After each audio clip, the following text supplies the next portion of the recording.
नरेंद्र मोदी की क़यादत में हिंदू इंतहा पसंद तंजीमें अक़लियतों बिलखुसूस मुसलमानों की जिंदगियों को अजीरन बना रही हैं। भारत में इंसानी हुकूक के कारकुनों का कहना है कि हिंदू इंतहा पसंद तंजीमों ने भारत को एक हिंदू राष्ट्र बनाने की मंसूबाबंदी बहुत पहले ही कर ली थी और आज हिंदुत्व के इसी शैतानी एजेंडे को राष्ट्रीय सेवक संघ मुनज़्ज़म अंदाज में आगे बढ़ा रही है और मुसलमानों के कत्लेआम की तैयारियां जोरों शोर से जारी हैं।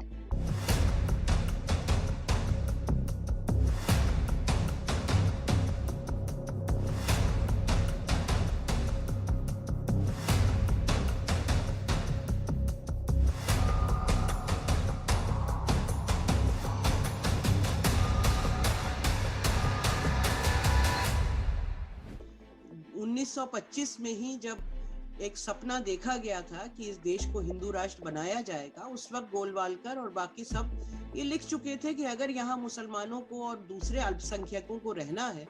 तो दूसरे दर्जे के नागरिक की तरह रहना पड़ेगा। और आज हम जिस जगह पे खड़े हुए हैं उसमें चाहे वो मुसलमान हो, ईसाई हो, दलित हो, ये तीन तो कम से कम दूसरे दर्जे के नागरिक बन ही चुके हैं। लेकिन ये एक समझने की जरूरत है कि ये खुद ब खुद कुछ भी नहीं होता है, चाहे वो लिंचिंग हो और चाहे वो गैंग रेप्स भी हो। ये सब एक बड़े प्लान तरीके का डिजाइन का हिस्सा है। इसे संघ डिसाइड करती है कब होना है, कहाँ होना है, किस तरह नफरत फैलाई जानी है। हम देख चुके कि इंटरनेशनल एक्सपर्ट जो हैं वो कह चुके कि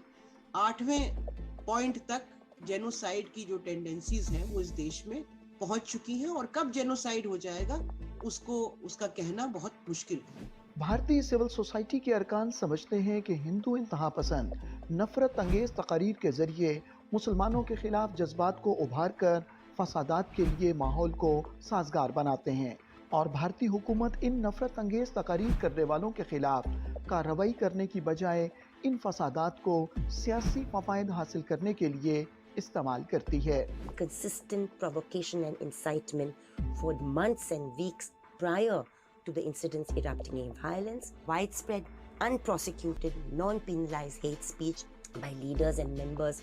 of politically powerful majority outfits have been allowed to create a social and public atmosphere that finally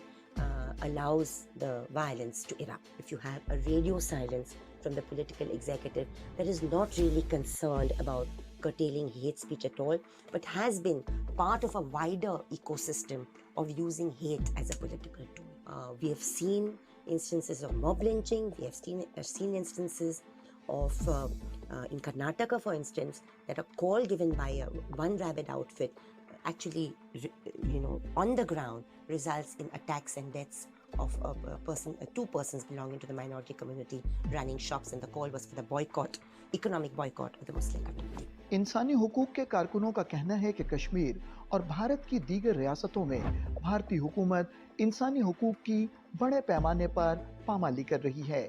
और खास तौर पर मुसलमानों के वजूद को मिटाने की कोशिश की जा रही है। ह्यूमन राइट्स दियां ਉਹਨਾਂ ਦੀ ਵਾਇਓਲੇਸ਼ਨ ਇਸ ਵੇਲੇ through out world and particularly the countries like India ਇਹ ਮੈਕਸਿਮਮ ਹੋ ਰਹੀ ਹੈ। ਉਹ ਭਾਵੇਂ ਕਸ਼ਮੀਰ ਦੇ ਲੋਕ ਹੈ, ਭਾਵੇਂ ਨਾਰਥ ਈਸਟਰਨ ਸਟੇਟਸ ਦੇ ਲੋਕ ਹੈ, ਭਾਵੇਂ ਉਹ ਤਾਮਿਲ ਜਿਹੜੇ ਉਹ ਲੋਕ ਹੈ, ਭਾਵੇਂ ਉਹ ਜਿਹੜੇ ਆਪਣੇ ਪੰਜਾਬੀ ਲੋਕ ਹੈ, ਸਿੱਖ ਲੋਕ ਹੈ, ਔਰ ਭਾਵੇਂ ਜਿਹੜੇ ਕੁਝ ਲੋਕ ਜਿਨ੍ਹਾਂ ਨੂੰ ਆਪਾਂ ਮਾਓਵਾਦੀ ਕਹਿੰਦੇ ਆ ਜੰਗਲਾਂ ਵਿੱਚ ਲੜ ਰਹੇ ਹੈ। ਸੋ ਮੈਨੀ ਪੀਪਲ ਇਸ ਵੇਲੇ ਜੇਲ੍ਹਾਂ ਦੇ ਵਿੱਚ ਹੈ, ਜੇਲ੍ਹਾਂ 'ਚ ਉਹਨਾਂ ਦੀਆਂ ਜ਼ਿੰਦਗੀਆਂ ਖਰਾਬ ਹੋ ਰਹੀਆਂ, ਲੇਕਿਨ ਕੋਈ ਵੀ ਪੋਲੀਟੀਕਲ ਪਾਰਟੀ ਇਹਨਾਂ ਦੇ ਹੱਕ ਦੇ ਵਿੱਚ ਨਹੀਂ ਆ ਰਹੀ। ਇਸ ਵੇਲੇ ਜਿਵੇਂ ਇੰਡੀਅਨ ਸਟੇਟ ਚੱਲ ਰਹੀ ਹੈ, ਕਿਸੇ ਕਮਿਊਨਿਟੀ ਨੂੰ ਐਨੀਹੀਲੇਟ ਕਰ ਰਹੇ ਹੈ। ਉਹਨਾਂ ਨੇ ਇਸ ਵੇਲੇ ਜੇ ਮੈਂ ਕਹਿ ਦਿਆਂ ਕਿ ਮਾਈਨੋਰਿਟੀ ਜਿਹੜੀ ਮੁਸਲਿਮ ਕਮਿਊਨਿਟੀ ਹੈ ਉਹ ਨੰਬਰ 1 ਤੇ ਰੱਖੀ ਹੋਈ ਹੈ, ਕਮਿਊਨਿਸਟ ਜਿਹੜੇ ਆ ਉਹ ਵੀ ਨੰਬਰ 1 ਤੇ ਰੱਖੇ ਹੋਏ ਆ। ਆਉਣ ਵਾਲੇ ਸਮੇਂ ਦੇ ਵਿੱਚ ਆਈ ਐਮ ਡੈਡ ਸ਼ੋਰ ਕਿ ਜਿਸ ਤਰ੍ਹਾਂ ਦੀ ਇੰਡੀਅਨ ਸਟੇਟ ਹੈ, ਜਿਸ ਤਰ੍ਹਾਂ ਦੀ ਇਹਦੀ ਨੇਚਰ ਹੈ, ਜਿਸ ਤਰ੍ਹਾਂ ਦਾ ਇਹਦਾ ਫਾਸਿਸਟ ਜਿਹੜਾ ਸੂਰਤ ਆਪਾਂ ਸੀਰਤ ਔਰ ਸੁਭਾਅ ਕਹਿ ਸਕਦੇ ਹਾਂ, ਇਹਦੇ ਵਿੱਚ ਜਿਵੇਂ ਜਿਵੇਂ ਮੂਵਮੈਂਟਸ ਉੱਠਣਗੀਆਂ ਤਿਵੇਂ ਉਹ ਵੀ ਬਹੁਤ